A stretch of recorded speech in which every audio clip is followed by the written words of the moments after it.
کہ قربانی کے دن قربانی سے بہتر کوئی عمل نہیں ہوگا، اور یہ قربانی قیامت کے دن جو ہے حاضر کیا جائے گا۔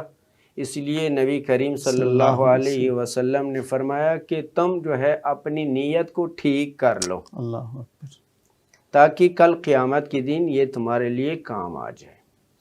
اور یہ جو ہے حکم قربانی کے حوالے سے جو ہے جو روایات صحیح اور جو دلائل ہے وہ جو ہے میں نے ذکر کر لیا۔ بہت شکریہ مولانا صاحب۔ مولانا صاحب یہ بتائیے گا کہ یہ قربانی فرض کب ہوئی؟ قربانی روایات کے مطابق یہ ہے کہ سن 2 ہجری میں، ٹھیک ہے، اور عیدین جو ہے سن 2 ہجری میں جو ہے وہ مشروع ہوئی ہے، تو ظاہر ہے کہ عید کے ساتھ یہ قربانی سن 2 ہجری میں مشروع ہوئی ہے۔ شروع ہوئی، ٹھیک ہے۔ تو یہ قربانی انسان کے اوپر کس وقت واجب ہو جاتی ہے؟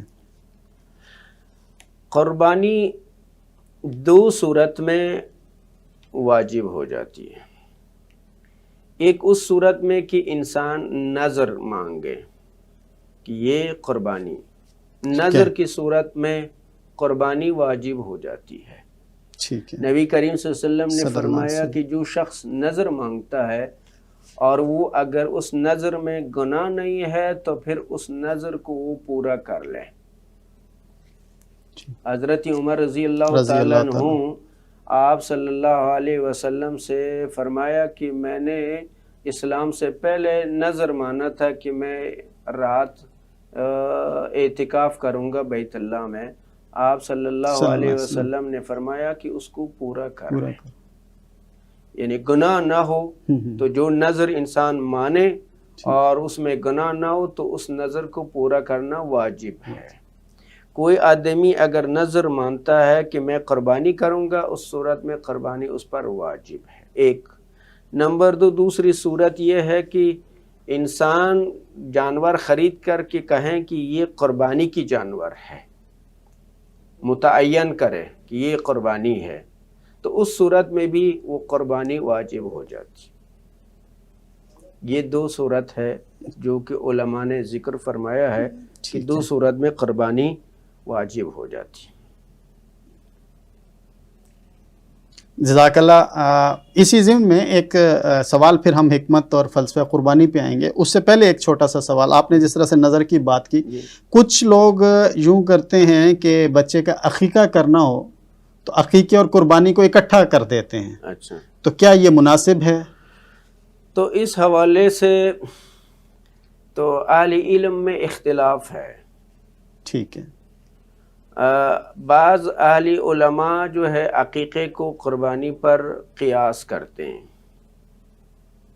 اور کہتے ہیں کہ قربانی میں چونکہ حصہ 7 حصہ ہے، اگر اس میں وہ مسنون ہے، مشروع ہے، اگر وہ عقیقہ کو بھی قربانی میں شامل کرتے ہیں تو جائز ہے۔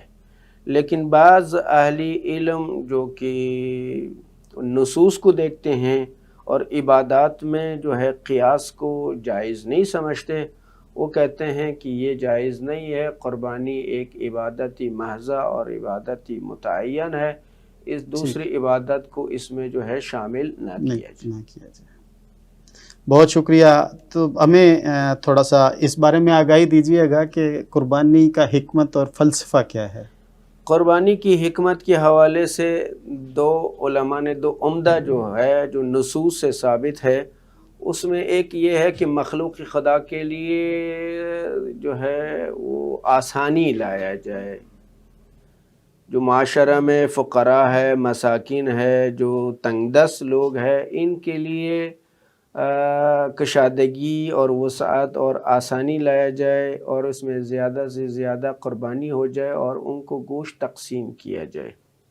اس لیے نبی کریم صلی اللہ علیہ وسلم نے قربانی کیا اور امت کو بھی ترغیب دیا اور فرمایا، ابتدائی اسلام میں فرمایا کہ جو شخص 3 دن سے زیادہ گوشت قربانی گھر میں رکھتا ہے تو وہ قربانی نہیں ہے۔ بعد میں آپ صلی اللہ علیہ وسلم نے فرمایا کہ کوئی اگر قربانی اپنے پاس اگر رکھنا چاہتے ہیں تو وہ رکھیں، اس لیے کہ ابتدائی اسلام میں مسلمان جو ہے تنگ دست تھے اور کمزور تھے، اس لیے آپ صلی اللہ علیہ وسلم نے فرمایا تھا کہ یہ فقراء میں تقسیم ہو جائے۔ صحیح، اس بنیاد پر جو 2 عید ہے، یہ 2 اللہ تعالیٰ کی طرف سے جو خوشی ہے، اور یہ اللہ تعالیٰ کی طرف سے جو ہے مہمانی بھی ہے انسانوں کے لیے۔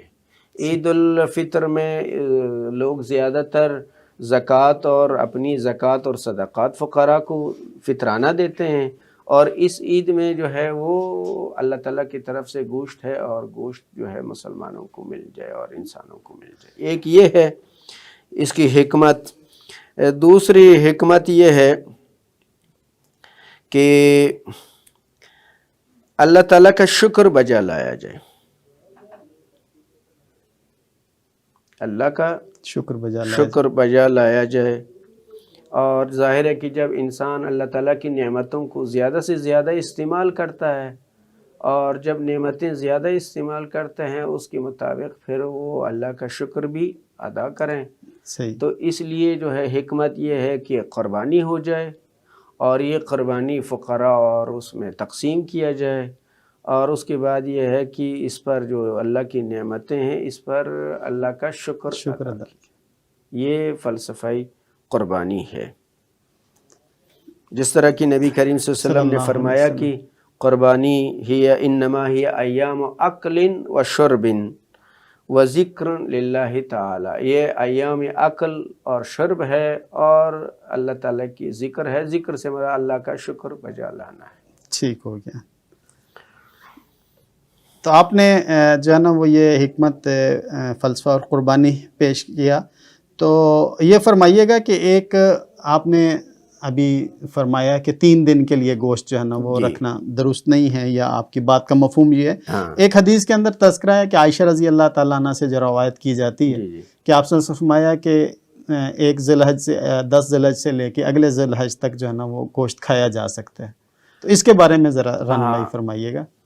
تو اس حوالے سے کہ قربانی کی گوشت کو جو ہے وہ میں نے کہا کہ ابتدائی اسلام میں حکم یہ تھا کہ گوشت تقسیم ہو جائے، نہ رکھا جائے۔ ٹھیک ہے۔ بعد میں نبی کریم صلی اللہ علیہ وسلم نے فرمایا کہ کوئی اگر رکھنا چاہیں تب بھی وہ رکھ سکتا ہے۔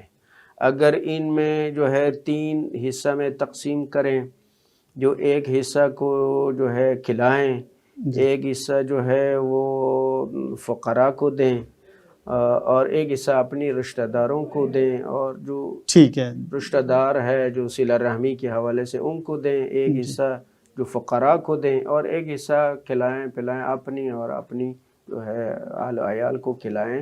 3 حصہ میں تقسیم کرنا بعض اہل علم کہتے ہیں کہ یہ یعنی لازم سمجھتے ہیں۔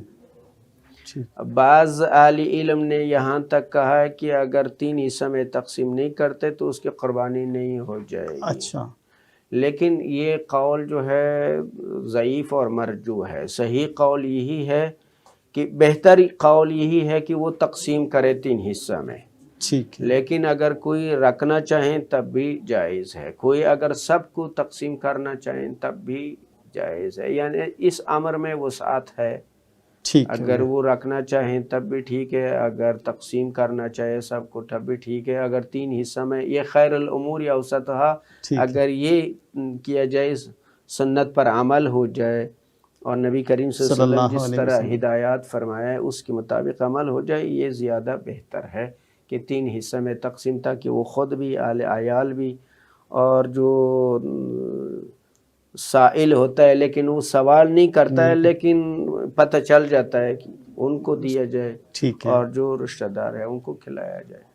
اچھا، اس صورت میں ایسی صورتحال ہے کہ انسان جو ہے نا وہ خود بھی قربانی کرنے کی حیثیت رکھتا ہے، اس کے ارد گرد بھی لوگ اچھے ہیں جو قربانی کرتے ہیں، اور اب یہ ہے کہ اس کے نہ کوئی قریب رشتہ دار ہیں جو صلہ رحمی کی بات ہوئی ہے، اور نہ ہی جو ہے نا غربا اور مساکین ہیں، تو اس صورت میں کیا وہ ایک ہی حصہ جو اس نے کیا ہے وہ اپنے استعمال میں لا سکتا ہے، یا اسے تلاش کرنا چاہیے پھر بھی غربا کو یا پھر وہ جو لوگ آ جاتے ہیں دروازوں کے اوپر ان کے حوالے سے تھوڑی سی رہنمائی فرما دیجیے گا؟ ہاں، تو اگر اس طرح کی سوسائٹی ہے تو پھر وہ اپنی قربانی کو خود بھی استعمال میں لا سکتا ہے، اور دوسرے جو دور ہے ان کو بھی، جو زیادہ مستحق ہے ان کو بھی بیچ سکتے ہیں، اور جو دروازوں پر آ جاتے ہیں تو ان کو بھی دیا جا سکتا ہے، جس طرح کہ قرآن کریم میں ہے کہ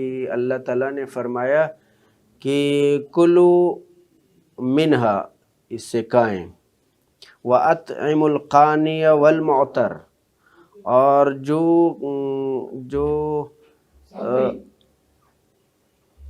جو مستحق ہے ان کو کھلائیں، جو معتر ہے، معتر سے لوگ کہتے ہیں کہ سوال نہیں کرتا ہے لیکن اشارتاً کنایتاً کہتا ہے، ان کو بھی کھلائیں۔ تین وہ ہے، ٹھیک ہے، خود کھائیں اور کھلائیں، اور جو اشارتاً جو ہے وہ مانگتے ہیں تو ان کو بھی کھلائیں، ان کو بھی دے دیں۔